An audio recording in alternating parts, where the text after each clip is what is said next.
कौन सी गोपियां भगवान के साथ में रास करने आई हैं? कहते हैं जिनका चीरहरण हो गया था।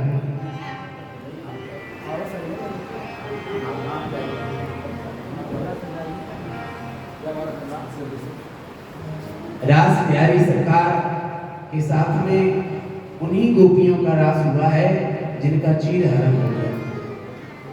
चीरहरण का मतलब समझ लेना, काम, क्रोध, लोभ, मोह, ईर्ष्या, छल, कपट, पाखंड, अहंकार, ये सब जिनका हृदय से दूर हो गया था, जिनका चीरहरण हो गया था, वही भगवान के रास में आ पाए।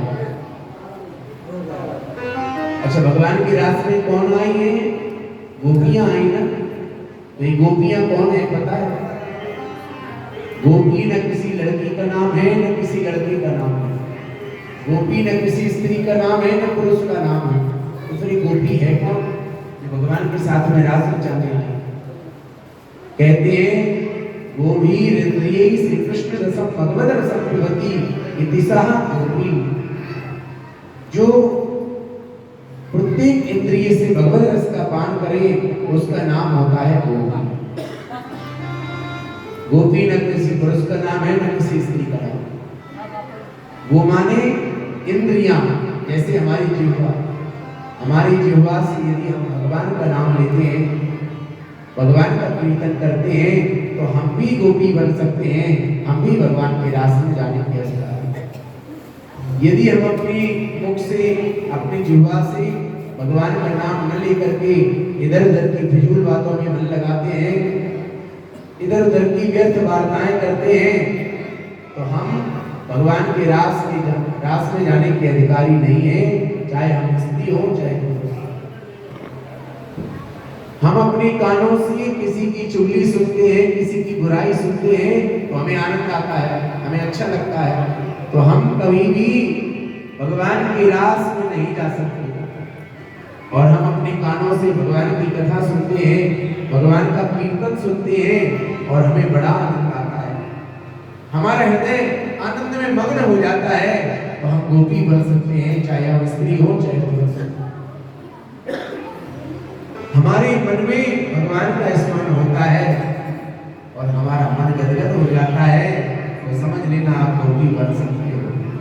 और हमारे मन में इधर उधर की संसार की बातें आती हैं और हम गदगद हो जाते हैं, तो हम गोपी नहीं बन सकते। हम अपनी आंखों से संसार के लोगों की फोटो देखते हैं, स्त्री पुरुषों के चित्र देखते हैं, तो हमें बहुत अच्छा लगता है, तो समझ लेना आप गोपी नहीं बन सकते। हम अपने नेत्रों से संतों के दर्शन करते हैं, भगवत चरणारविंद के दर्शन करते हैं, और हमारा हृदय गदगद हो जाता है, आनंद में मग्न हो जाता है, तो समझ लेना हम गोपी बन सकते हैं, चाहे हम स्त्री हो चाहे गोपी। न कोई स्त्री है न पुरुष है। यदि कोई स्त्री पुरुष होते तो कह रहे गोपियां कोई साधारण नहीं है। दंडकारण्य के ऋषि महात्मा गोपी बनकर के आए, देवी देवता वेश बदल करके गोपी बनकर के आए। ये गोपियां कोई साधारण नहीं। अच्छा, संसार में क्या होती है स्त्री पुरुषों के बीच में? कहते हैं काम लीला। देखो आप, संसार में स्त्री पुरुषों के बीच में होती है काम लीला, और भगवान के रास में काम मर्दन लीला। वहां तो कामदेव को पराजित किया गया। भगवान के रास में कामदेव की कोई जगह नहीं, काम की कोई जगह नहीं, कामनाओं की कोई जगह नहीं। संसार स्त्री पुरुषों में और भगवान में बहुत बड़ा भेद है। अच्छा, यदि साधारण कोई स्त्रियां होती जो भगवान के साथ में रास रचा लेंगे, तो बताओ भगवान भोलेनाथ वहां पर जाते? भगवान भोलेनाथ गोपी बन करके गए, इसका मतलब क्या है? अच्छा, भगवान भोलेनाथ तो कामदेव को जलाने वाले, भगवान भोलेनाथ के सामने कामदेव टिकते ही नहीं, भस्म हो जाते हैं। इसका मतलब क्या है? काम लीला नहीं है, ये तो प्रेम लीला है, ये भगवत दर्शन लीला है। भगवान के साथ दिव्य रास महाराज हुआ।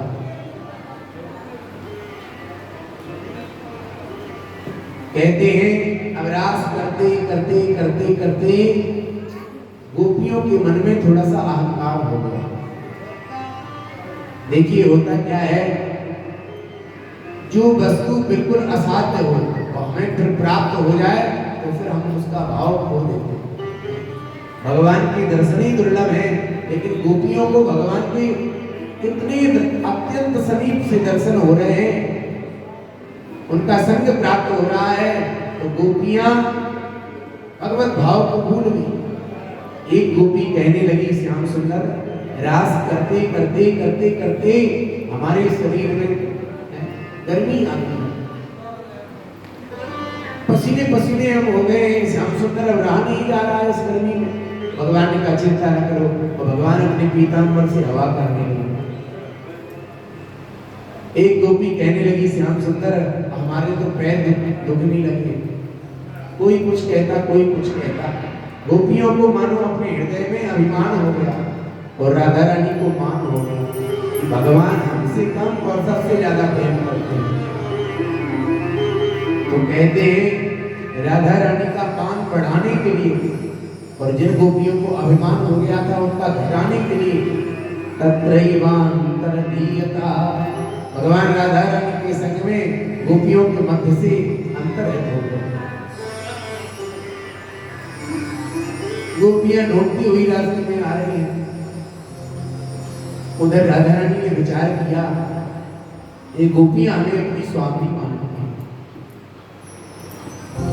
कि भगवान को ढूंढती रहे और आप भगवान के साथ में रहे, ठीक नहीं। तो राधा रानी ने लीला की, उसी समय वन में एक डाली को पकड़ लिया और भगवान वहां से अंतर हो गए।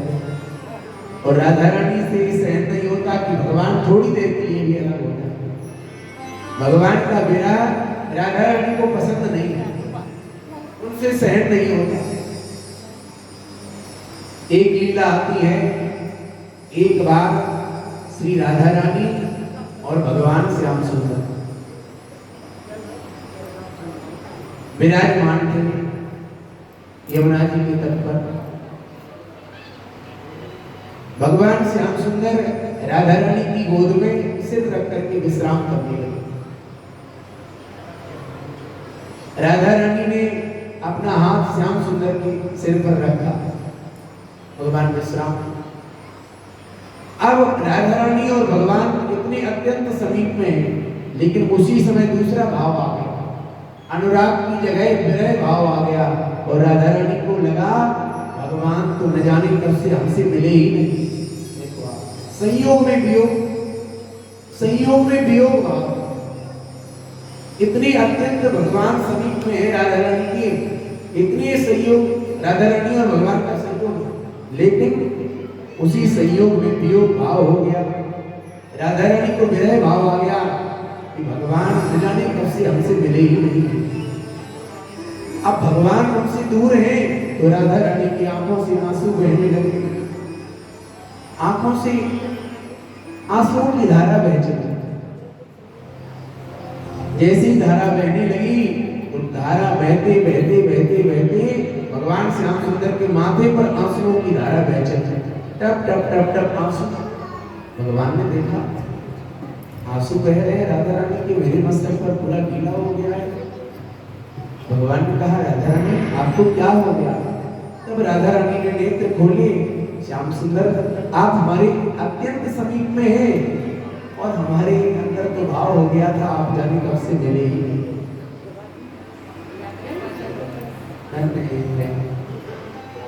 आज जैसे ही भगवान राधा रानी से अंतर हुए, दूर हुई, तो राधा रानी से सहन नहीं हुआ और उसी समय तक क्षण राधा रानी भूमि पर गिर करके और बेहोश हो गई।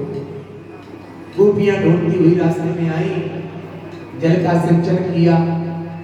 श्यामाजू श्याम सुंदर कहाँ गए? राधा रानी ने कहा जैसे आपको छोड़ गए वैसे ही हमें भी छोड़ करके चले गए।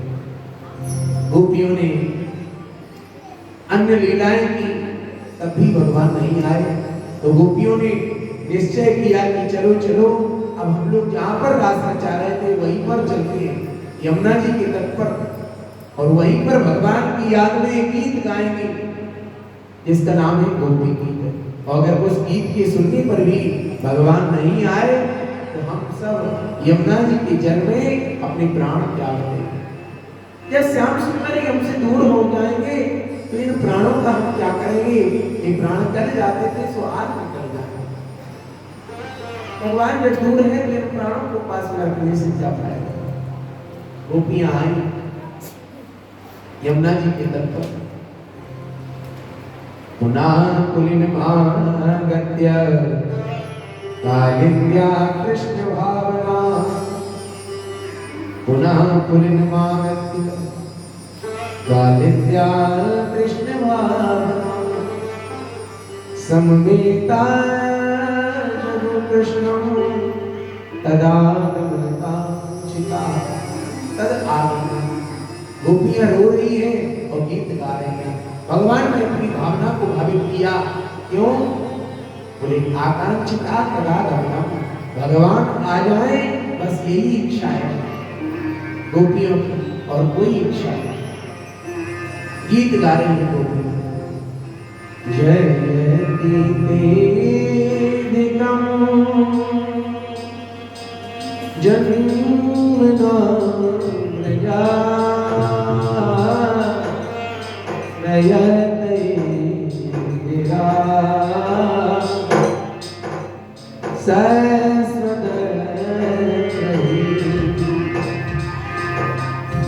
दैत्य दृष्टता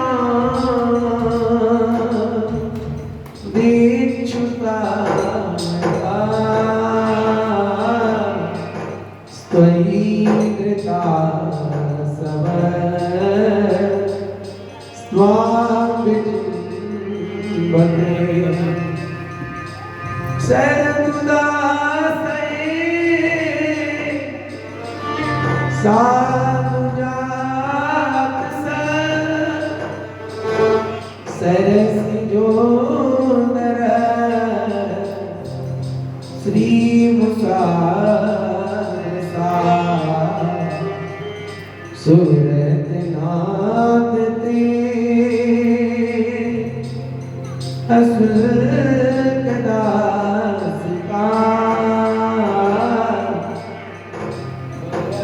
देखने तो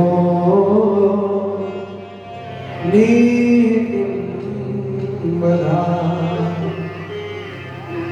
विष जला पया व्याल राक्षसा वर्ष मारुता वैद्युता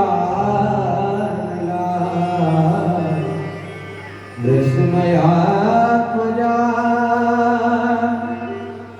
विस्मतो भया दृशवते वयं रक्षता जयति देवितं जन्मना प्रजा श्रयते लीला सस्वदर्शनी दैत्यदृष्टा दीक्षुता विकार त्वयिद्रिता सब स्वामिचिंतते। जयति तेदिकं जन्मना प्रजा। गोपियां गीत गा रही हैं। श्याम सुंदर ते जन्मना ब्रजम अधिकम जय। जब से आप ब्रज में आए हो तब से ब्रज की महिमा बढ़ गई है। श्याम सुंदर यदि आप ब्रज से दूर हो जाएंगे तो ब्रज को कोई पूछने वाला नहीं रहेगा। आप जब से ब्रज में आए हैं तब से ब्रज की महिमा बढ़ी है, और आप नहीं है तो कुछ नहीं।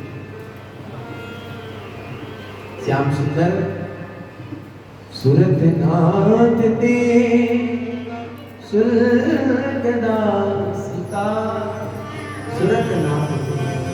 हे श्याम सुंदर, आप हम सबके नाम अशुल्क दास का, और हम सब जो गोपियां हैं आपसे कुछ नहीं चाहती, यहाँ तक कि प्रेम के बदले में भी प्रेम नहीं चाहती। हम तो आपकी अशुल्क दास हैं, हमें कुछ नहीं चाहिए। अशुल्क दास का विष जला गया। श्याम सुंदर, यदि आपको हमें ऐसी विरह की अग्नि में जलाना था तो क्यों आपने कालियानाथ को दूर किया? उनकी विष से हम सब मर जाते। आपको यदि ऐसे ही हमें अपनी विरह अग्नि में जलाना था श्याम सुंदर, तो आपने ब्रज में जो आग लग गई थी, आपने क्यों उसका पान किया? हम सब उसी आग में जलकर के भस्म हो जाते हैं। गोपियां ब्रह्मा जी को लाना दे रही, ब्रह्मा जी अटति यद भवा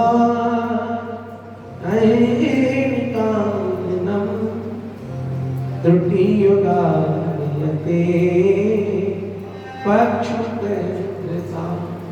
श्याम सुंदर, आपको पता है ना, हे विधि के विधाता ब्रह्मा जी, आपको भी पता है ना कि हम श्याम सुंदर के बगैर रह नहीं पाते। हमारी एक पलक भी झपक जाती है तो हमें लगता है मानो हमारे प्राण निकल जाए। और ये विधि के विधाता ब्रह्मा जी, आपने हमारे श्याम सुंदर को हमसे इतनी दूर कर दिया, आपने थोड़ा सा विचार भी नहीं किया। अंत में गोपियां कह रही, श्याम सुंदर, मानो कि आप हमसे दूर जाने के लिए आप छिप रहे हैं, लेकिन श्याम सुंदर, आपके पैरों में कंकड़ गड़ रहे होंगे, आपके पैरों में कांटे चुभ रहे होंगे, आप हमसे नहीं मिलना चाहते, आप हमसे दूर रहना चाहते हैं, सदा के लिए दूर रहिए, आप कभी मत आइएगा। लेकिन श्याम सुंदर, आपको जो कष्ट हो रहा है जंगल में, हमसे दूर रह करके जंगल में आप भटक रहे हैं, बस यही विचार करके हम सबको कष्ट हो रहा है।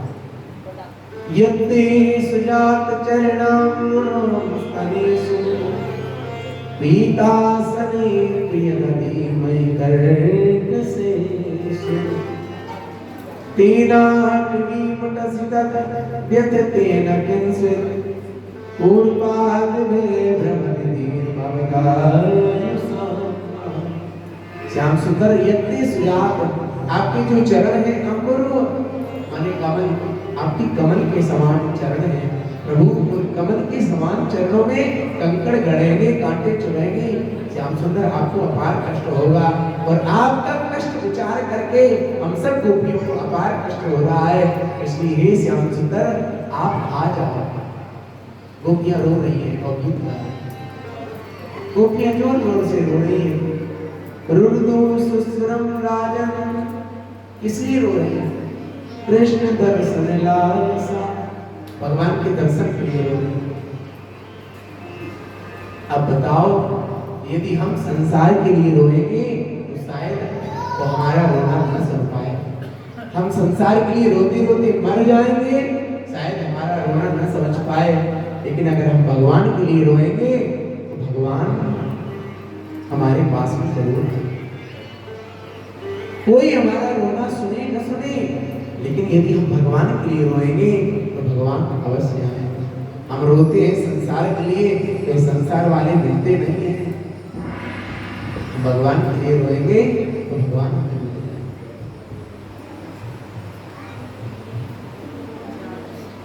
तासा में मुछोरी स्मैवा में खामया पीतांबर धरा स्रगवी साक्षात मनमत मनमना। भगवान अपने हाथ में पीतांबर लेकर के सामने प्रकट हो गए। प्रेम सुनीरा श्री हरि सरकार की जय। भगवान अब पीतांबर ओढ़ करके नहीं आए, भगवान पीतांबर हाथ में लेकर के आए। तो गोपियों ने कहा, अच्छा श्याम सुंदर, पहले रुलाते हो, अब पीतांबर हाथ में लेके आंसू पोंछने आए हो।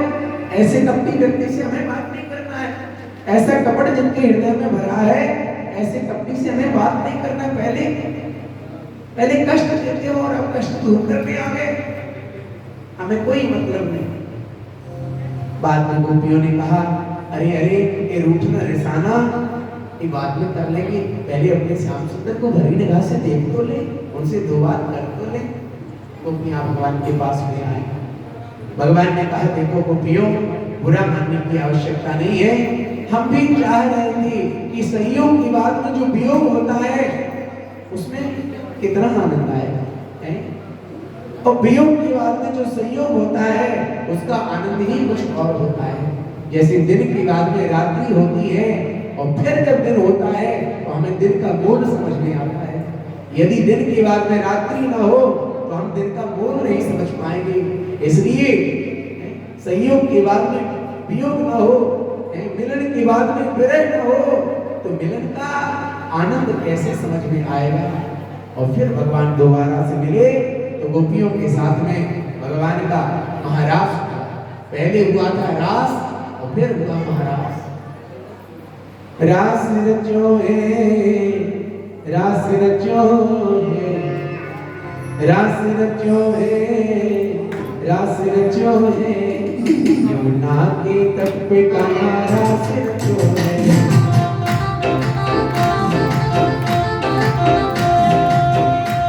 ओ रास रचो है, रास रचो है, यमुना के किनारे कान्हा रास रचो है। यमुना के तट पे कान्हा रास रचो है, रास रचो है, रास रचो है, यमुना के किनारे कान्हा रास रचो है।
एक झूली पर विराजमान किया गोपियों ने और उनको झुला करके गीत गाया, उसका नाम है युगल गीत।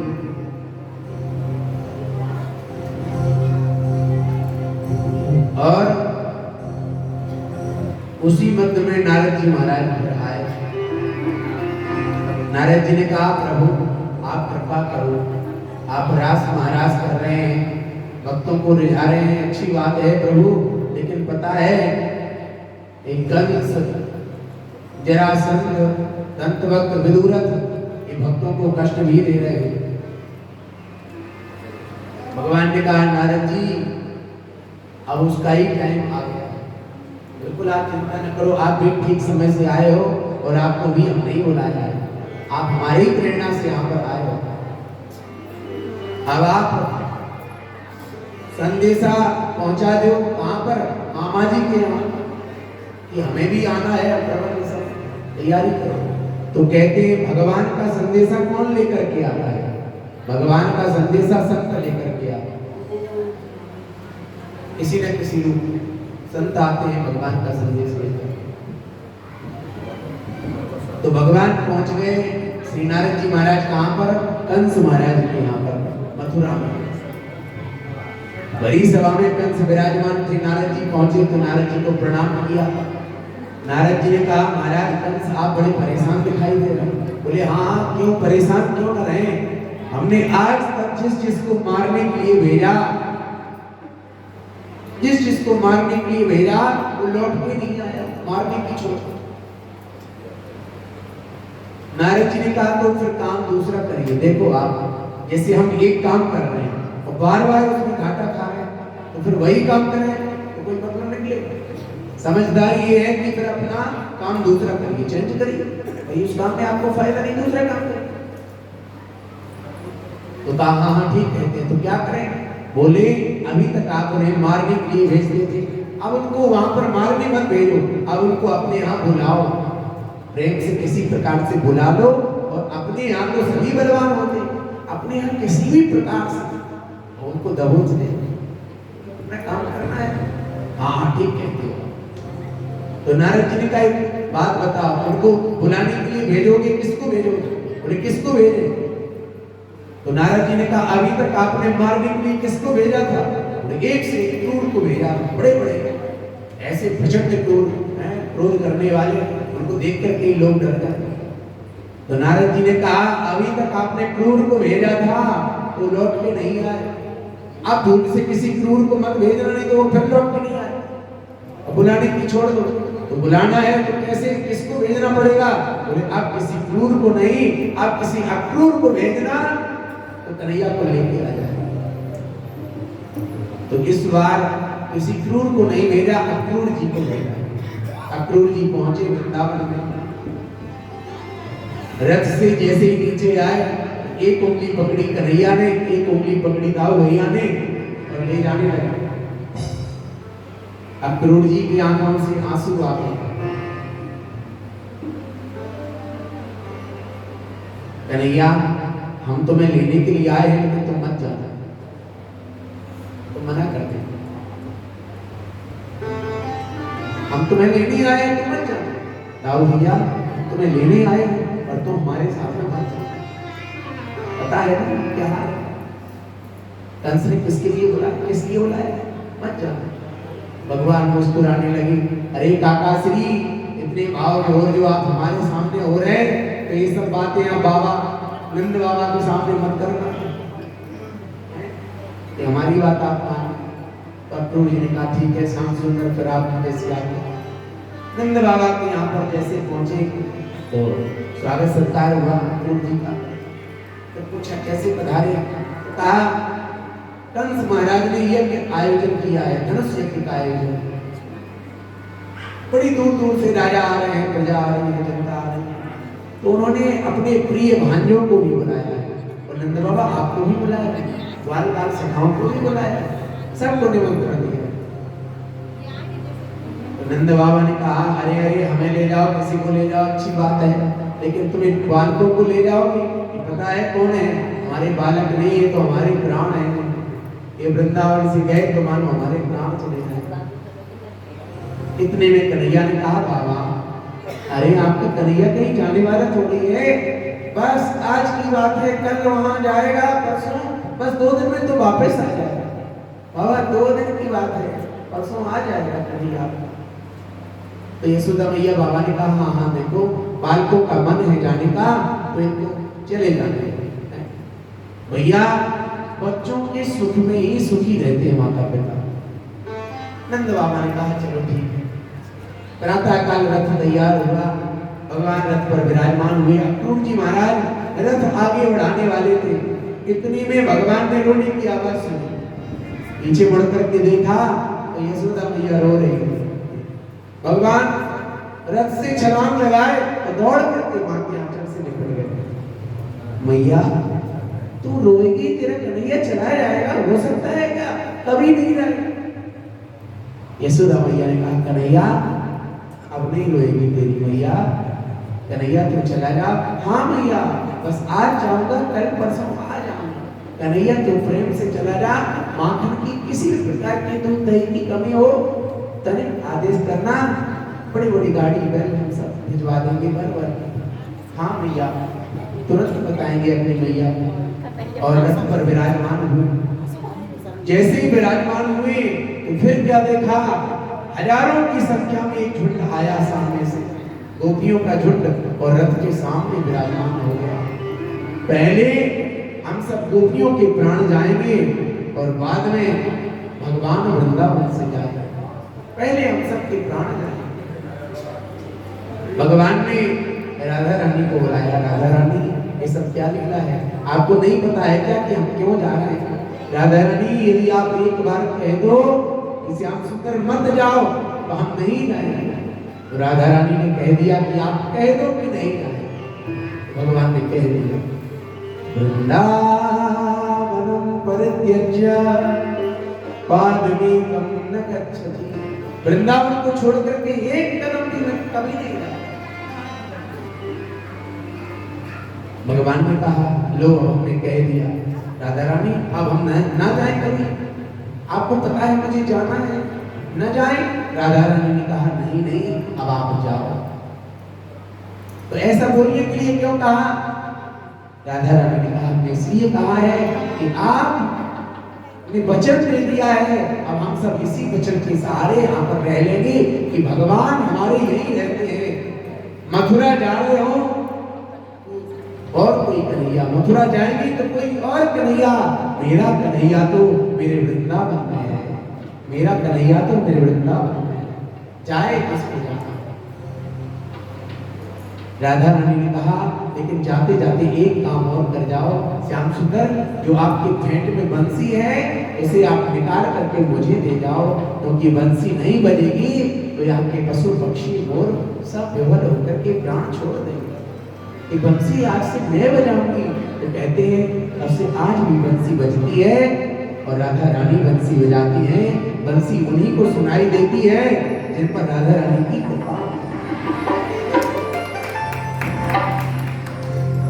बंसी जब बजती है तो बंसी में जब हमारा नाम आता है तभी हम वृंदावन जा पाते हैं। यदि राधा रानी की बंसी में हमारा नाम न हो तो हम कभी वृंदावन जा नहीं पाएंगे। राधा रानी वृंदावन भगवान अब आगे बढ़ने लगे। राधा रानी ने कहा श्याम सुंदर यदि भूमार्ग से आप जाएंगे तो सच में पहले गोपियों के प्राण निकल जाएंगे, अब आपको जाना है तो भूमार्ग से नहीं आकाश मार्ग से जाओ। भगवान आगे बढ़े। छोड़े वृंदा विपिन कुंज यमुना पुलिन, श्याम मधुवन चले, श्याम मधुवन चले, श्याम मधुवन चले, श्याम मधुवन चले। छोड़ वृंदा विपिन कुंज यमुना पुलिन, श्याम मधुवन चले, श्याम मधुवन चले, श्याम मधुवन चले, श्याम मधुवन चले।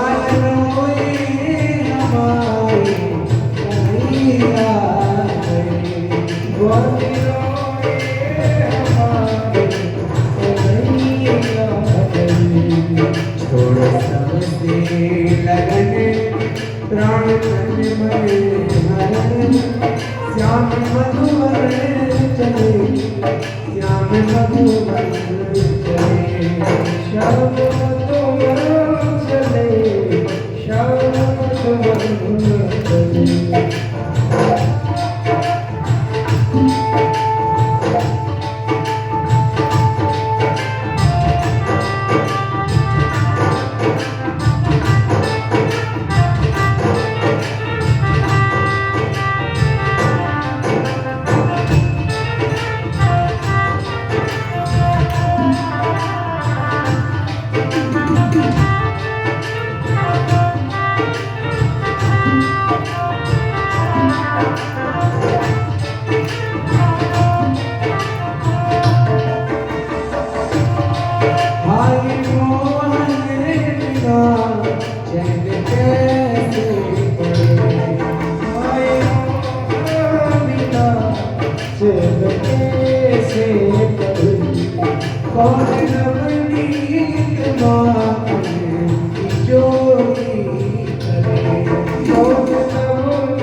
रथ आगे बढ़ा, मथुरा के समीप में यमुना जी के तट पर पहुंचा तो अक्रूर जी को लगा कि आज मुझसे बहुत बड़ा पाप हो जाएगा। छोटे छोटे बालकों को हम मृत्यु के घर में भेजने जा रहे हैं। कंस को सौंपेंगे और कंस इन बालकों का क्या हाल करेगा ये तो मैं ही जानता हूँ। आंखों से आंसू आने लगे, यमुना जी में डुबकी लगाई और आंखों से आंसू। भगवान ने दिव्य दर्शन दिए यमुना जी। अक्रूर जी ने देखा कि जल में भगवान है। अच्छा, ये भगवान जल में कहां से आ गए? तो फिर जब जल से बाहर आए तो देखा भगवान रथ पर है। फिर डुबकी लगाई तो भगवान अंदर है जल में। तो फिर बाहर देखा तो भगवान रथ पर है। अक्रूर जी समझ गए ये तो कालों के काल महाकाल है, इनका कोई कुछ नहीं बिगाड़ पाएगा। फिर अब मुस्कुराते हुए रथ आगे बढ़ाया। अक्रूर जी ने कहा, श्याम सुंदर पहले मेरे घर में चलो। भगवान ने कहा नहीं, पहले हम सबसे पहले मामा जी से मिलने जाएंगे। जिस काम के लिए आए हैं पहले वह काम करें। भगवान ने सबसे पहले धोबी मामा से मिलने किया। ग्वाल वालों ने कहा, श्याम सुंदर हम लोग चले आए हैं और आपने बताया नहीं था कि इतना जोर का मेला है। यहाँ तो सब नए नए कपड़े पहन करके डोल रहे हैं, देखो देखो। और हम लोग वही अपना वाले कपड़े पहन के आ गए। पहले से बताते, तैयारी होती तो थोड़ा सा नए नए कपड़े बनवा लेते, बढ़िया रेशमी चटक मटक वाले। अब ऐसे ही कपड़े पहन के आ गए। श्याम सुंदर कोई क्या कहेगा, ये तो ऐसे ही चले आए गाँव के। भगवान ने कहा चिंता न करो, ये अपने मामा जी की नगरी है, सारी व्यवस्था है। तो आगे चले यमुना जी की तट पर, बढ़िया बढ़िया कपड़े से व्यवस्थित रखे। भगवान ने कहा, अरे धोबी मामा, अरे अरे रिश्तेदारी कहां से बना रहा है? भगवान ने कहा, कंस महाराज के कपड़े धुलने वाले हैं ना? बोले हाँ। बोले तो हमारे मामा है, तो आप ही मेरे धोबी मामा हो गए ना? अरे अरे चल, बड़ा आया बात को बनाने वाला, भाग गया यहाँ से, नहीं तो अभी तुझे। मधुमंगल ने कहा, अरे अरे इसके तो बहुत भाव बढ़ गए। श्याम सुंदर इसके भाव जरा नीचे कर दो, बहुत बढ़ गए ऐसे। भगवान ने जैसे ही ऐसा हाथ किया तो भैया कलाश पूरे धड़ से अलग हो गया। जैसे मान लो भगवान ने न जाने कौन सी छुरी चला दी, कराक प्रेरणा ऐसे हाथ किया, वस्त्रों को पहना और आगे बढ़े। आगे एक दर्जी थे, वो दर्जी कि गुरुजी ने कहा था कि बेटा जीवन भर वस्त्रों को सिलाई करना, वस्त्रों का सिलाई करना और भगवान का नाम लेना और गुरुजी के वचन पर विश्वास करना। तुम्हें भगवान के पास जाने की जरूरत नहीं है, भगवान चलकर के तुम्हारे पास आए। सबरी मैया के गुरुजी मतलब मुनि ने कहा था, सबरी गुरु के वचन पर विश्वास करना, राम जी का इंतजार करना, गुरु मंत्र का जाप करना, राम जी स्वयं चल के आएंगे। आज दर्जी के यहाँ भगवान स्वयं चल करके जैसे ही देखा बुढ़ापे की आंखों से, ये तो श्याम सुंदर है, ये तो भगवान है, और चरणों में पड़ गया वह दर्जी और भगवान के वस्त्र को ठीक किया। कहते हैं भगवान ने आशीर्वाद दिया, आगे चलकर के दर्जियों को कोई कमी नहीं होगी। ऐसी कृपा है, जितने के कपड़े होते हैं सिलाई भी उससे कम नहीं होती, भगवान की कृपा। आगे भगवान बढ़े तो ग्वाल वालों ने कहा, श्याम सुंदर अब देखो, अब रोज रोज का अभ्यास है, भले ही कोई ना पहनाए तो अपने ही माला बना के पहना ले, लेकिन ब्रजवासियों का थोड़ा शौक है, आप तो जानते हो, बढ़िया, जब तक गले में माला अगर ना हुए तब तक आनंद नहीं आता है। तो माला थोड़ा होना चाहिए गले में, बढ़िया सी वाली। भगवान की का चिंता न करो, जब ये मामा की नगरी है, मामा की नगरी में, मामा के राज्य में भांजे को कोई कष्ट हो सकता है? बताओ। मामा सबसे ज्यादा प्रेम अपने भांजे से करते हैं। मामा है, अगर कोई मार रहा हो, बहन भी मार रही हो या कोई मार रहा हो तो मामा तुरंत डांटेंगे। तो मामा के राज्य में भांजे को क्या कष्ट होगा? अब तो भैया तुरंत आगे बढ़े, भगवान श्री रामा नाम के मालिक के द्वारा भगवान की माला को पहना और आशीर्वाद दिया, चिंता न करो, कई दिनों तक ये माला आपके यहाँ रहेगी, बासी नहीं मानी जाएगी। केवल सड़े गले नहीं तो मालिक के यहाँ रखे हुए फूल बासी नहीं, वो अपने यहाँ दूसरे दिन बासी माने जाते। अब ग्वाल वालों ने कहा, कन्हैया और तो सब हो गया है, माला हो गई, कपड़े हो गए, थोड़ा चंदन नहीं है, वो सुना सुना सा लग रहा है, लेकिन आज धिक्कार है वो चंदन ही नहीं लगाते। धन्य है माताएं, ये चंदन लगाती है, साथ साथ वो बिंदी भी लगाती है, बढ़िया चंदन, जल्दी से गिरेगा ही नहीं नीचे। लेकिन धिक्कार है बहुत सारे हिंदुओं को जो चंदन ही लगाने में जिनको बड़ा आलस आता है। अरे मिट्टी का लगा लो, थोड़ा सा लगा लो चंदन, पीला ला थोड़ा सा, ऐसा भी थोड़ा सा लगा लो, काहे की लज्जा आती है। चंदन लगाओगे तो चंदन लगाने से बुद्धि खुलती है, बंद नहीं होती। चंदनम बंदती नित्यम पवित्रम पाप नाशनम आपदा हरति नित्यम लक्ष्मी तिष्ठतु सर्वदा।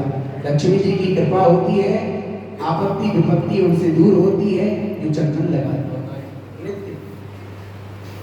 तो ब्रजवासी ग्वाल वालों ने कहा, श्याम सुंदर थोड़ा चंदन मिल जाएगा। भगवान ने कहा, चिंता मत करो, चलो आगे सारी व्यवस्थाएं मिलेंगी। जैसे ही आगे बढ़े तो 3 जगह से पीढ़ी कुब्जा अपने हाथ में चंदन लेकर के आगे बढ़ी जा रही है। कंस के महल भीतर वहां जा रही थी और पहले भगवान ने देख लिया तो भगवान ने कहा, अरे सुंदरी, अरे सुनती हो? जैसे ही उसने सुना सुंदरी, आज तक तो किसी ने कहा नहीं सुंदरी। श्याम सुंदर आप मेरा मजाक उड़ा रहे हो? भगवान ने कहा, देवी मैं किसी का मजाक नहीं उड़ाता है। तो आपने सुंदरी कहा, मैं तो टेढ़ी मेढ़ी हूँ। भगवान ने कहा, देवी मैं बाहर की सुंदरता नहीं देखता हूँ, मैं तो अंदर का भाव देखता हूँ देवी, और आपका अंदर का भाव बहुत ही सुंदर है, आप अंदर से बहुत सुंदर हैं, इसलिए देवी मैंने कहा सुंदर। अब तो वह बहुत प्रसन्न हो गई और कहने लगी, श्याम सुंदर बताओ मैं आपकी क्या सेवा करूं? भगवान ने कहा कि आप जो अपने हाथ में लिए, जो आपकी सेवा है बस हमें वही सौंप दीजिए। तो भगवान ने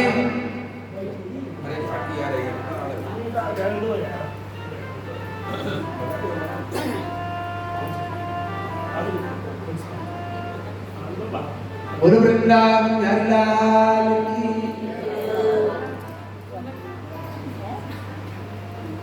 जैसी 3 जगह से टेढ़ी कुब्जा ने भगवान को चंदन लगाया तो प्रसन्न हो गए। गदगद हो गई है कुब्जा। प्रसन्नो भगवान कुब्जा त्रिवक्त्रां रुचिरानना।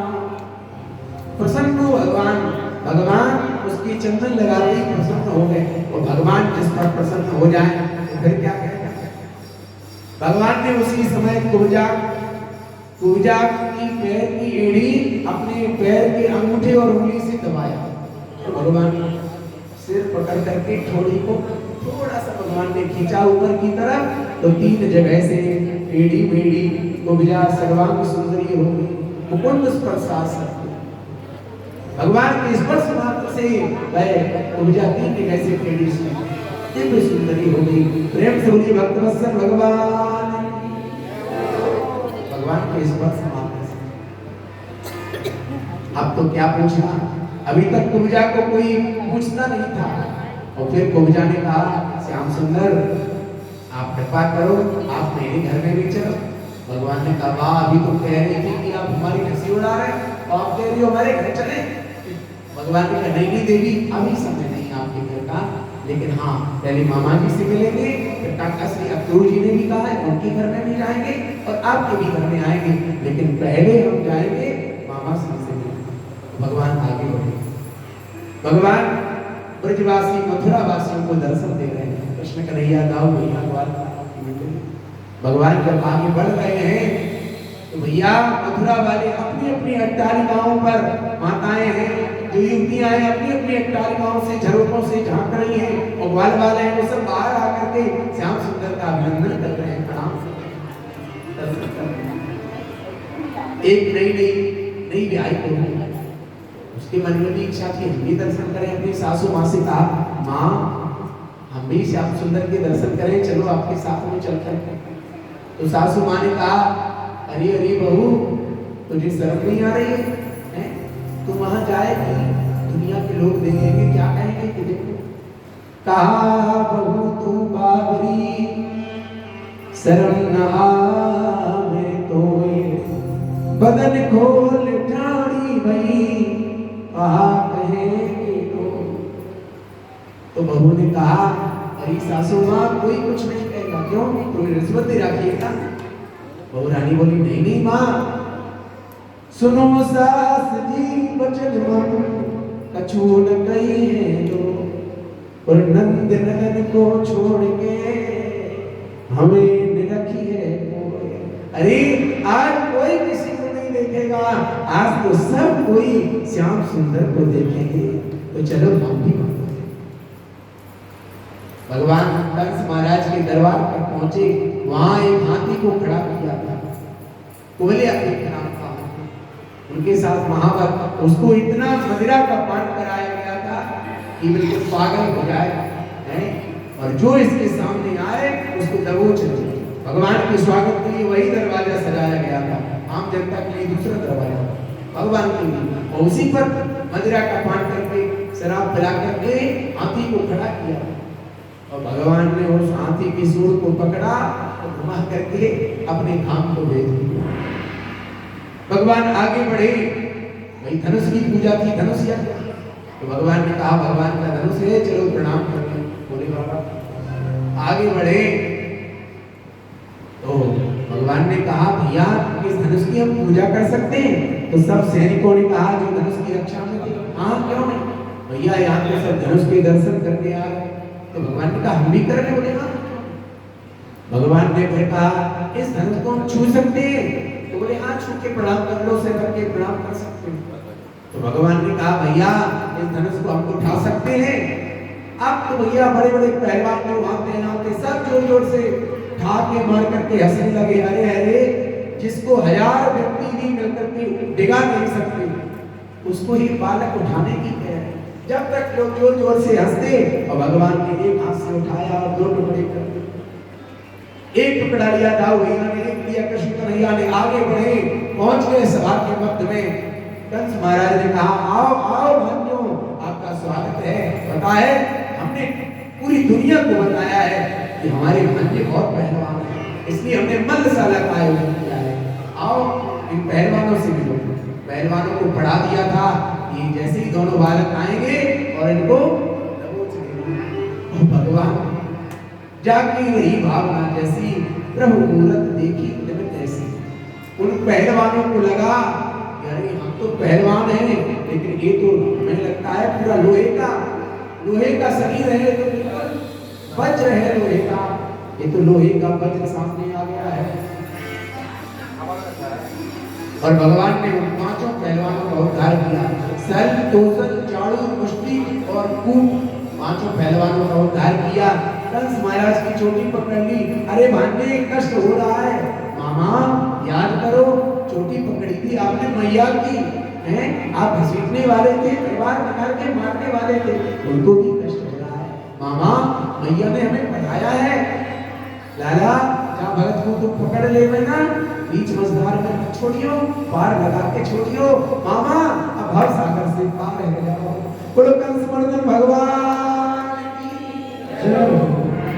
भगवान गए, कंस महाराज ने अपने पिता को कारागार में डाल दिया था, उनको बाहर किया और राजपाट से दूसरी जेल में गए भगवान वसुदेव बाबा, और देवी मैया को बाहर निकाला और चरणों में पूरी मस्तक को रखा। वसुदेव जी ने कहा कन्हैया तो भगवान है, तुम्हें चरणों में मत कर। भगवान ने कहा बाबा हाथ जोड़ करके, बाबा पित्रोर मर्त्याशकारमपि, यदि बालक अपनी पत्नी और बच्चों के साथ में माता पिता की 100 वर्षों तक भी पूजा करे, सेवा करे, तब भी उनके ऋण से पूर्ण नहीं हो सकते। पित्रोर मर्त्याशकारमपि 100 वर्षों तक। भगवान ने चरणों में प्रणाम किया, भगवान का यज्ञोपवीत संस्कार हुआ। गुरुकुल में गए भगवान शांतिप्रिय महाराज के यहाँ शिक्षा दिया, अध्ययन करके भगवान लौट करके एक दिन यमुना जी के तट पर विराजमान थे। उद्धव जी पहुंच गए, श्याम सुंदर आपकी आंखों से आंसू? बोले हाँ, हमें ब्रजवासियों की याद आ रही है। अरे अरे अरे तुम तो परमात्मा हो, तुम्हें भी याद आती है क्या? भगवान ने कहा हम आपको बताना चाह रहे हैं कि हमारी आंखों में जैसे आंसू है ना, तो वैसे ही वृंदावन की गोपियों के, वहां की हिरणियों के, वहां की गैया मैया के, वहां के मोर, पशु, पक्षी, वृक्ष, यमुना, मेरी मैया, मेरे बाबा, सब की आंखों में ऐसे आंसू बहते हैं। आप उनको कुछ बता करके आओ, जो उपदेश मुझे दे रहे हो वो उनको समझा करके आओ। तो उद्धव जी ने कहा कन्हैया मैं जाऊंगा और उनको ज्ञान का पाठ पढ़ा दिया। उद्धव जी गए, यशोदा मैया बाबा से मिले और मिल करके फिर गोपियों से मिलने गए।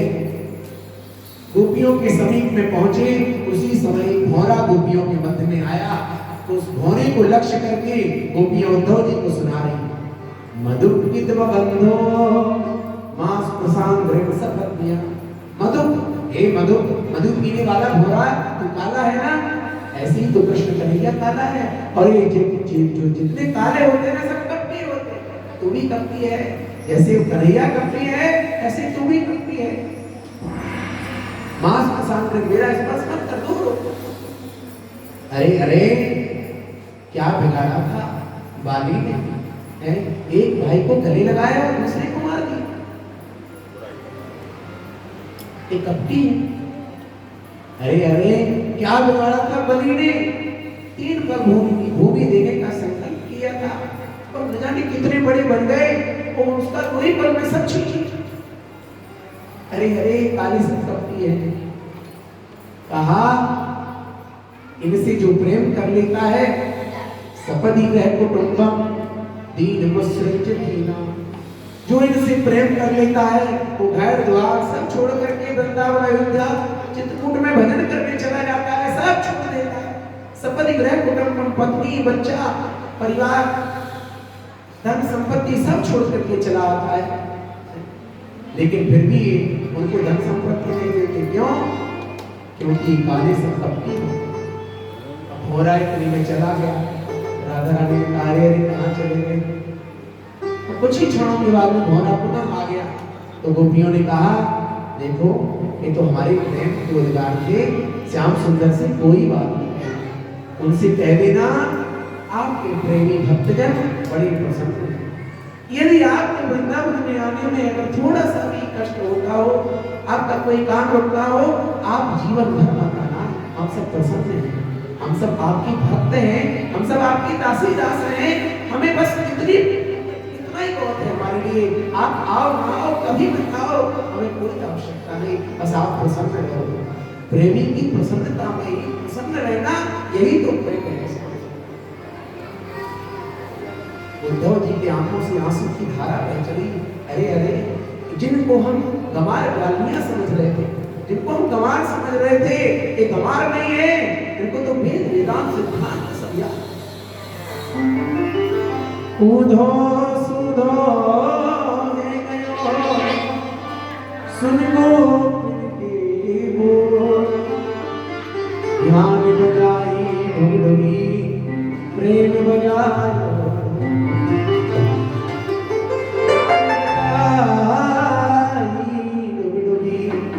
और प्रेम बजा। तो प्रेम की आगे क्या कहेगा?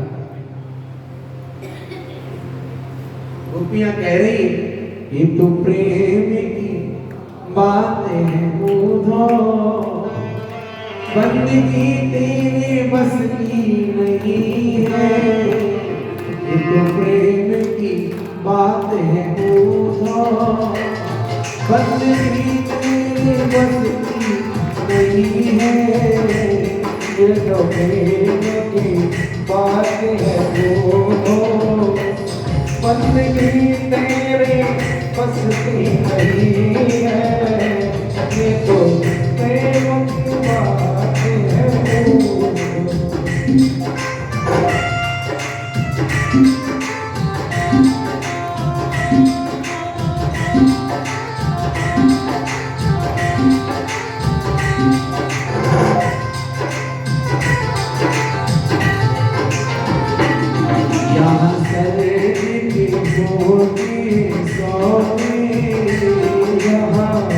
शब्द होते हैं सोते, आसमां की सस्ती नहीं है, ये तो प्रेम की बात करो दो, पत्नी तेरे बस की नहीं है।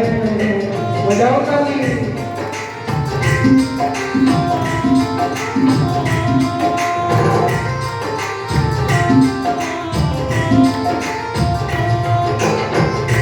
प्रेमी वालों ने जब वैसे पूछा, उनकी पूजा में सुन ले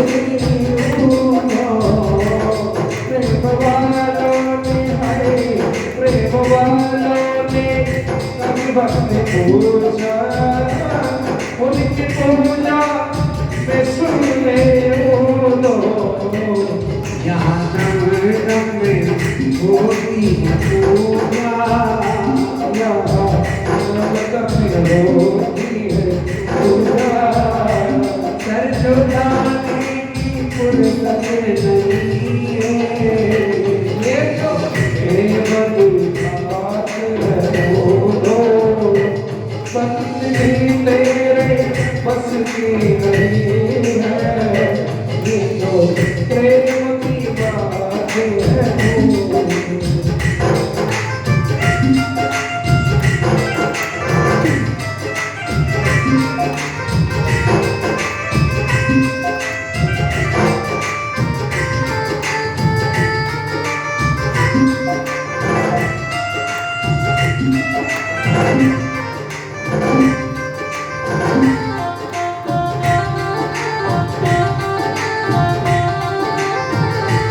जो असल में मस्ती में डूबे, उन्हें क्या परवाह जिंदगी की, जो असल में है मस्ती में डूबे, उन्हें क्या परवाह जिंदगी की, जो असल में है मस्ती में डूबे, उन्हें क्या जो असल में है मस्ती में डूबे, उन्हें क्या परवाह जिंदगी की, जो करती है मस्ती, जो करती है मस्ती, वो हकीकत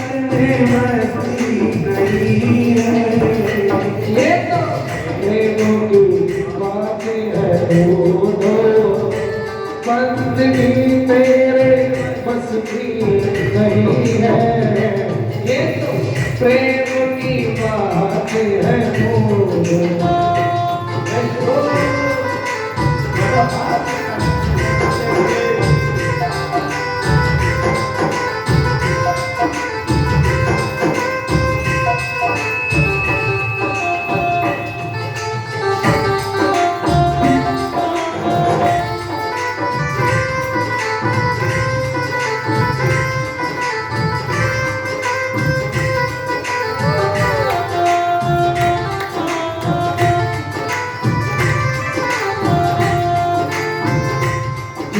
नजरों में श्याम प्यारे, वो रहते जगते निराले।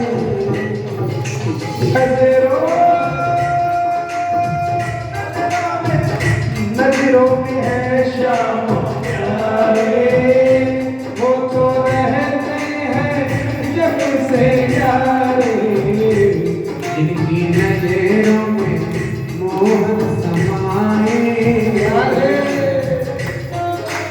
नजरों में मोहन समाए, वो नजर फिर तरसती नहीं। बात है भूलो, बंदगी तेरे बस की नहीं है, ये तो प्रेम की बात है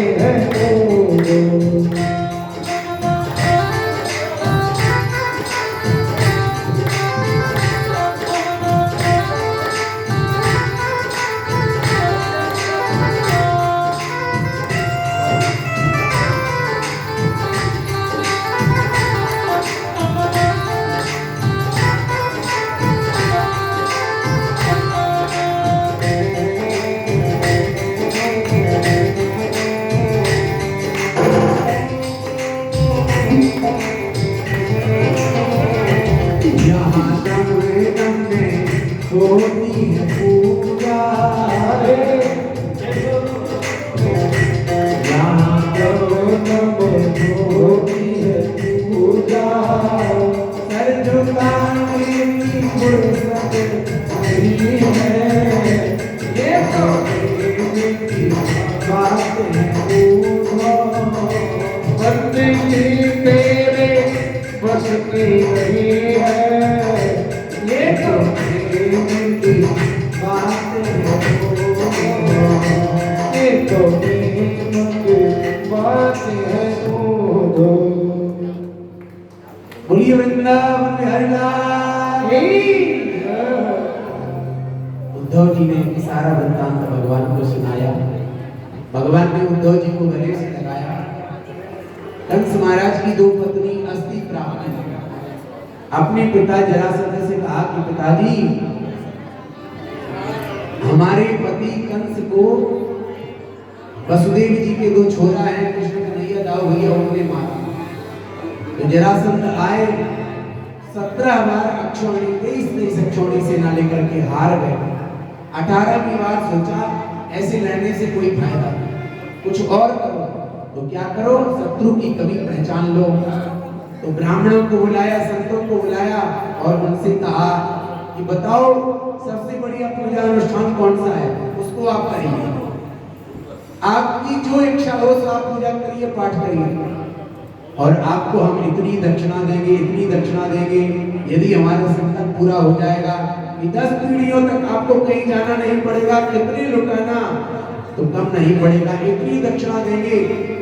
केवल 3 दिन के अनुष्ठान में 10 पीढ़ियों तक मांगना नहीं पड़ेगा। और यदि हम हैं तो कामना क्या है, बोले हम कन्हैया से युद्ध में जीत जाएं, और यदि हम कन्हैया से युद्ध में हार गए तो सबके गले धड़ से अलग कर दिए जाए। अब तो ब्राह्मण देवता भजन कर रहे हैं और भजन तो भूल गए। भगवान से कह रहे हैं प्रभु रखियो लाज हमारी, हे कृष्ण कन्हैया, हे गिरवरधारी, हे गौरक्षक गिरवरधारी, हम आए शरण तिहारी, अब रखियो लाज हमारी। तो भगवान ने भी दाऊ भैया से कहा, दाऊ भैया आज हमारा लड़ने का मन नहीं करता। तो क्या मन है, बोले आज रण छोड़ने का मन कर रहा। अरे अरे दुनिया क्या कहेगी, कन्हैया क्या करेगा, भगवान ने कहा दुनिया की मत सोचो बाबा, कहा कि दुनिया वालों की चिंता मत करो, दुनिया वालों की चिंता मत करो। ये दुनिया वाले तो कोई हमें माखन चोर कहते हैं, कोई हमें चिल चोर कहते हैं, कोई हमें चीज चोर कहते हैं। अगर कोई रणछोड़ कह देगा तो क्या बिगड़ जाएगा? कुछ तो लोग कहेंगे, ये दुनिया वाले कुछ तो लोग कहेंगे, लोगों का काम है कहना। इनके चक्कर में न रहो, ये तो कुछ ना कुछ बोलेंगे, काम अपना करो। भगवान ने रण छोड़ दिया तो नाम हो गया रण छोड़। प्रेम से बोलिए रण छोड़ भगवान की। भगवान एक पर्वत पर गुफा में पहुंचे और उस गुफा में मुचकुंद मुनि विश्राम कर रहे थे, अपना पीतांबर उड़ाया और भगवान छिप गए। और जैसे ही जरासंध का अपना व्यक्ति कालेवन आया और जैसे ही मुचकुंद का पीतांबर हटाया तो भस्म हो गया। और फिर मुचकुंद भगवान से मिले, भगवान के चरणों में प्रणाम किया। भगवान ने मुचकुंद को अभय भक्ति का वरदान दिया। कहते हैं वही मुचकुंद कलयुग में नरसिंह मेहता बनकर के आए। आज नरसिंह मेहता जी का चरित्र दुनिया जानती है। नरसिंह मेहता जो भजन गाते थे वैष्णव पीर पराई जानी रे, ऐसा भजन गाते थे, भगवान प्रकट हो जाते थे। ऐसे नरसिंह मेहता तो नरसिंह भगत, प्रेम से बोलिए नरसिंह भगत की जय हो।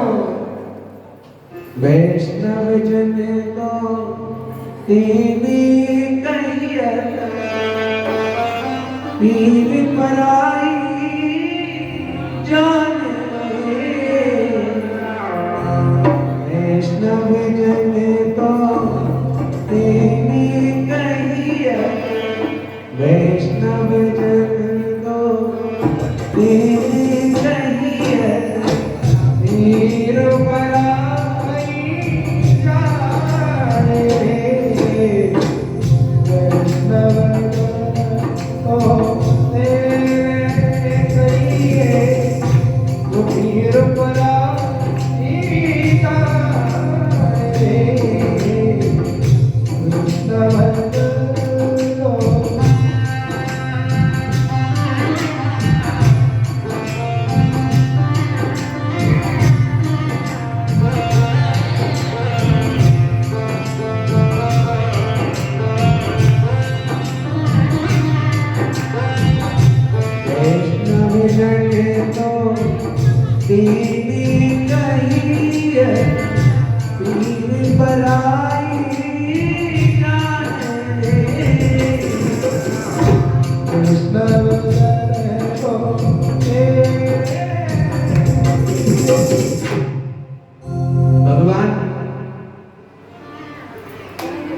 आगे बढ़े। भगवान ने विश्वकर्मा जी को बुलाया और उनसे कहा कि जाओ समुद्र के बीच में ऐसी नगरी का निर्माण करो, न भूतो न भविष्यति, आज तक न बनी हो। तो विश्वकर्मा जी ने जल के बीच में ऐसी नगरी का निर्माण किया, नाम हुआ द्वारिका। द्वारिका का मतलब ककारक परम ब्रह्मा, जिस द्वार पर भगवान का निवास हो, जिनके द्वार द्वार पर, जैसे हमारे घर में कितने द्वार हैं, 150 तो द्वार हो ही जाते हैं, 10-20 द्वार छोटे घर में हैं, और इस घर में तो शायद मुझे लगता है 50 से भी ज्यादा है, 100 है, चलो 100 ही तो 100 दरवाजे हैं।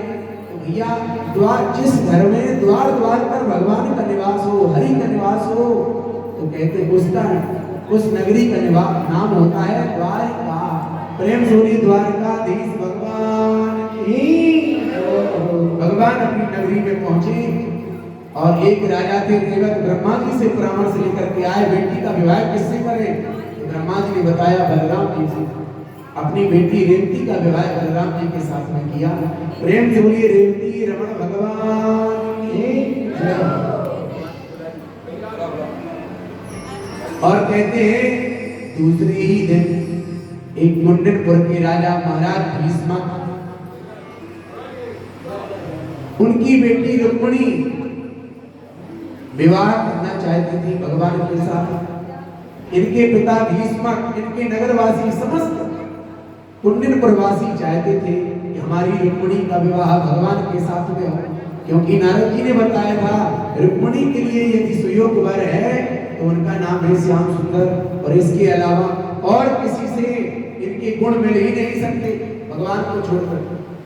तो रुक्मिणी जी ने भी तय कर लिया था कि भगवान के चरणों की सेवा करना है, और बीच में इनके भाई है रुक्मी, उनका मित्र है शिशुपाल। तो शिशुपाल ने विवाह तय कर दिया अपने मित्र रुक्मी से, अपने मित्र शिशुपाल से। रुक्मी ने अपने मित्र शिशुपाल के साथ विवाह तय कर दिया, क्योंकि जुआरी है रुक्मी, जुआरी है शिशुपाल। मदिरा का पान करने वाला रुक्मी, मदिरा का पान करने वाला शिशुपाल, दोनों का जोड़ मिल गया। तो जैसा ऐसा रिश्तेदारी हो जाएगी और कम बन जाएगा। तो विवाह निश्चय हो गया, लेकिन रुक्मिणी जी ने निश्चय किया था प्राण निकल जाए लेकिन हम भगवान के चरणों के अलावा और किसी से विवाह नहीं कर सकते, चाहे कुंवारे रहेंगे जन्म जन्म तक, लेकिन विवाह करेंगे तो भगवान के साथ। रुक्मिणी जी साक्षात लक्ष्मी जी की अवतार।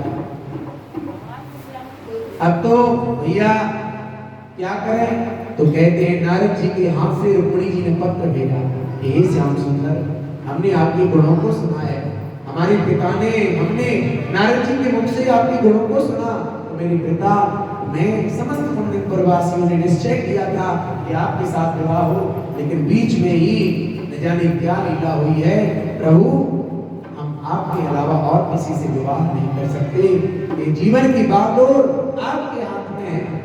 और प्रभु यदि आपको लाज रखना है तो हम गौरी जी का पूजन करने जाएंगे, और गौरी जी के पूजन करते समय ही जब हम जैसे ही बाहर आएंगे आप कृपा करके वहीं से मेरा वरण करिए। प्रेम से बोलिए गौरी मैया की। गौरी मैया का पूजन कर रही है इधर रुक्मिणी महारानी, और उधर भगवान श्याम सुंदर महाराज भीष्मक के महल में पहुंच गए। भगवान का स्वागत किया महाराज भीष्मक ने, चरण पखारे। महाराज भीष्मक बोले प्रभु क्षमा करें, हम आपको निमंत्रण भी नहीं दे पाए थे भाई। भगवान ने कहा कोई बात नहीं, हमें पता चला और हम चले आए, अपने लोग निमंत्रण दें न दें कोई बात नहीं, केवल पता चल जाए, जानकारी लग जाए तो चले जाना चाहिए, इसलिए हम चले आए, और हमें बहुत प्रसन्नता है आपकी बेटी का विवाह। भगवान बात करके फिर बोले अच्छा हम आपकी नगरी का थोड़ा सा भ्रमण कर ले, बहुत सुंदर सजाई है आप। और भगवान सीधे सीधे चले आए गौरी जी के मंदिर की तरफ, और गौरी जी के मंदिर में पूजन करने वाली थी श्री रुक्मिणी महारानी। रुक्मिणी महारानी ने गौरी जी को माला पहनाई, फूल चढ़ाए, चंदन लगाया, चरणों में प्रणाम किया, प्रार्थना कर रही थी। उसी समय क्या हुआ, हंसी माल मूर्ति मुस्कुराई। भगवती गौरी जी की जो मूर्ति है वो मुस्कुराने लगी, और माला खिसक करके गौरी जी के गले की माला रुक्मिणी जी के गले में आ गई। बोलिए गौरी मैया की। आप भगवान की पूजा कर रहे हो, और भगवान के समीप का पुष्प बिल्कुल बढ़िया से चढ़ा हुआ है, गिरने वाला नहीं, चाहे हवा चले चाहे तूफान, लेकिन वो फूल वहां से आकर के आपके पास में आ जाए, आपके सामने गिर जाए, समझ लो भगवान की प्रसन्नता है। हंसी माल मूर्त मुस्कान। और आप पूजा कर रहे हो, चाहे कन्हैया जी की हम सेवा करें, चाहे भोले बाबा की सेवा करें, सेवा करते करते हमें ऐसा लग रहा है आज तो मेरा कन्हैया मुस्कुराता है, समझ लो आप पर कृपा हो गई। हंसी माल मूर्त मुस्कान। मन जाए राजू मिले सोहर सहज सुंदर सा।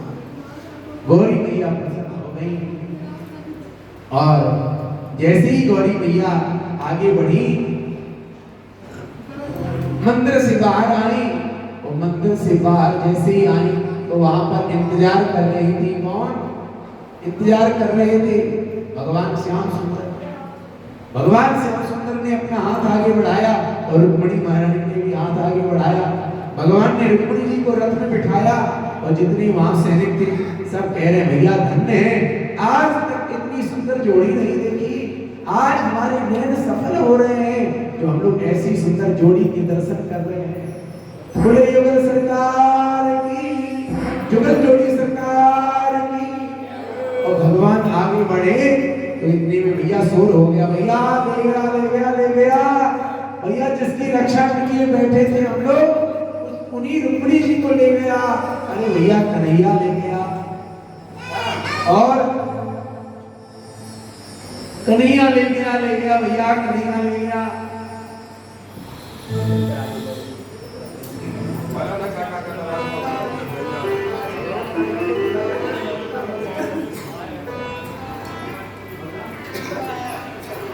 वृंदावन हरिलाल की जय हो।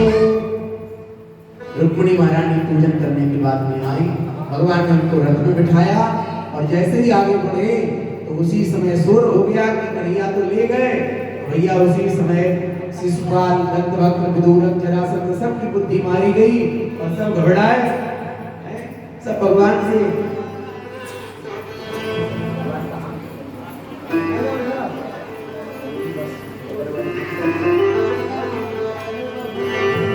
बोलो जगतजोड़ी सरकार की जय हो। जो कन्हैया जी तो भैया रुक्मिणी जी को लेकर के गए। अब कन्हैया जी तो रुक्मिणी जी को लेकर के चले गए और भैया यहाँ तो बड़ा भारी शोर हो गया कि कन्हैया ले गया। अब क्या करें? शिशुपाल अपना माथा पीटने लगा, अरे जिसके लिए ने कितना इंतजार किया था, सपने देखे थे, उसे तो हमारा वो कन्हैया भगोड़ा ले गया। अब क्या करें? हमारा क्या होगा? बड़ी बेइज्जती होगी। तो इतनी में दाऊ भैया का शंख बज गया तो सब लोग डर गए, भैया दाऊ भैया आ गए, अब चक्कर में न रहो। रुक्मिणी जैसे तैसे आगे बढ़ा तो भगवान ने रुक्मिणी का स्वागत सत्कार किया और इसके बाद भगवान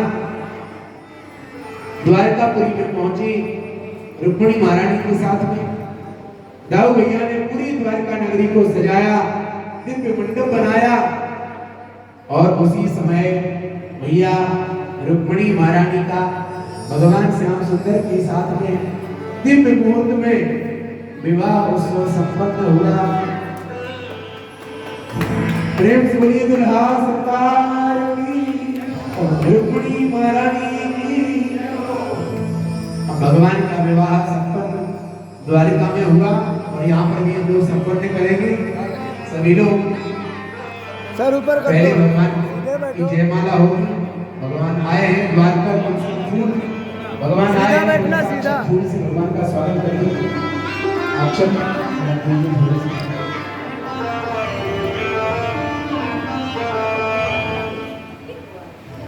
बोलिए द्वारकाधीश भगवान की। अब भगवान माला पहनाएंगे। सबसे पहले श्री रुक्मिणी महारानी भगवान के गले में माला पहनाएंगे और इसके बाद में फिर भगवान रुक्मिणी महारानी के गले में माला पहनाएंगे। ओम तदेव लग्नं सुदिनं तदेव ताराबलं चन्द्रं तदेव विद्याबलं देवबलं तदेव लक्ष्मीपते देव्यं स्मरामि। प्रेम से रुक्मिणी महारानी की जय। बोलिए द्वारकाधीश भगवान की जय। अब हमारे यजमान हेमराज प्रजापति जी पूजन करें और सपरिवार से जो जोड़ा से श्रीमान पुरुषोत्तम जी आगे ये सबसे पहले पूजन कर ले। इसके बाद बारी बारी से सभी लोग जो जोड़ा से हो तो जोड़ा से कर ले, भगवान के चरण पखारे। जैसे हम कन्या के जोड़ा से पूजन करने जाते हैं, दाहिना पैर दाहिने हाथ से, बायां पैर बाएं हाथ से, ऐसे भगवान के चरण पखारेंगे, भगवान को चंदन लगाएंगे, टीका लगाएंगे और भगवान से आशीर्वाद लेंगे, कन्यादान का संकल्प करेंगे। इस प्रकार से भगवान का विवाह उत्सव का हम सभी आनंद लें।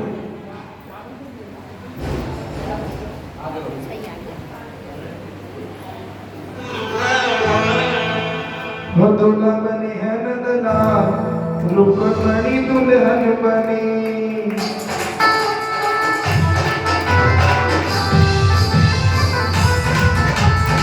दुल्हा बनी है नंदला, रुक्मिणी दुल्हन बनी।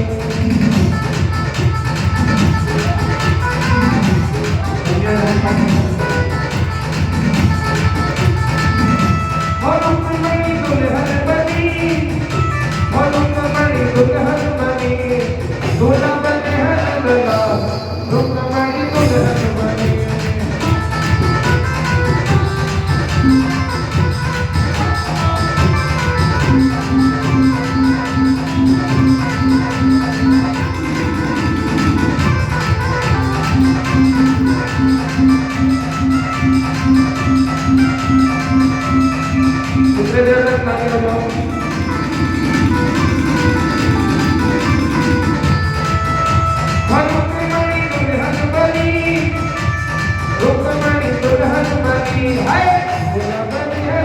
दास रुक्मणी दुल्हन बनी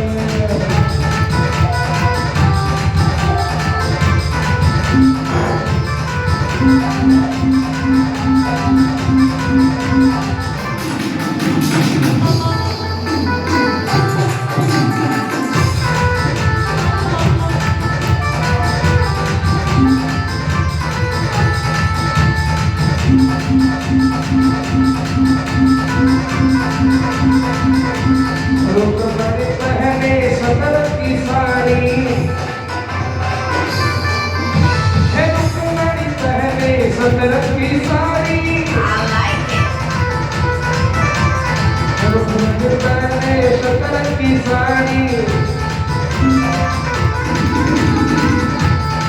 हो पूना में चलती माँ रुक्मणी दुल्हन बनी पूना मैंने है नगरा रुक्मणी दुल्हन बनी। अरे भाई ये क्या करके आएंगे चिंता करो प्रेम से पूजन करें रुक्मणी दुल्हन बनी रुक्मणी दुल्हन बनी दूल्हा बने हैं नंदना रुक्मणी दुल्हन बनी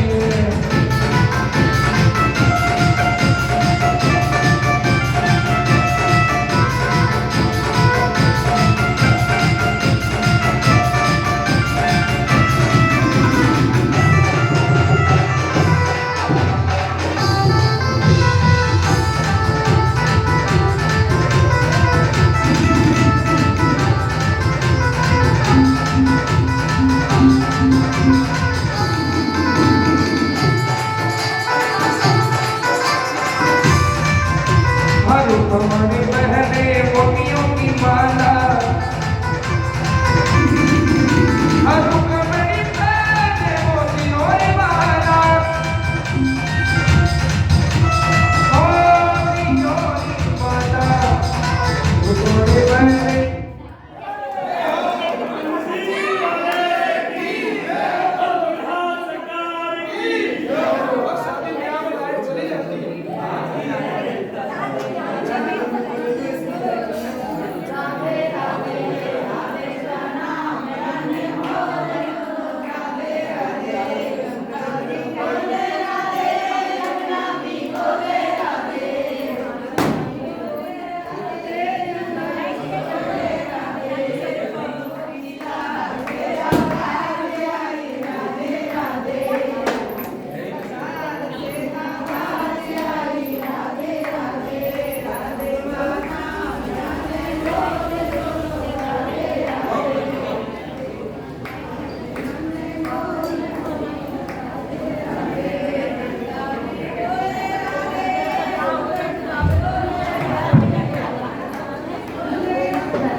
बोल दुल्हा सरकार की भीड़ ना लगाए एक एक करके कृष्ण रुक्मणी के चरणों को पखारे भीड़ ना करें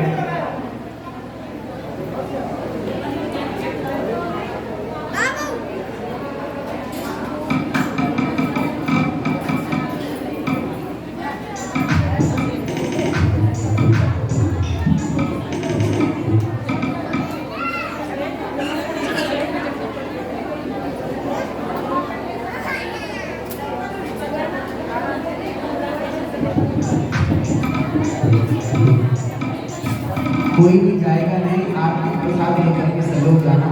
बस 2 मिनट में सभी लोग बारी बारी से भगवान का पूजन कर लो, बारात का आनंद। और भैया भगवान का पूजन करें और जिनकी श्रद्धा हो तो भगवान की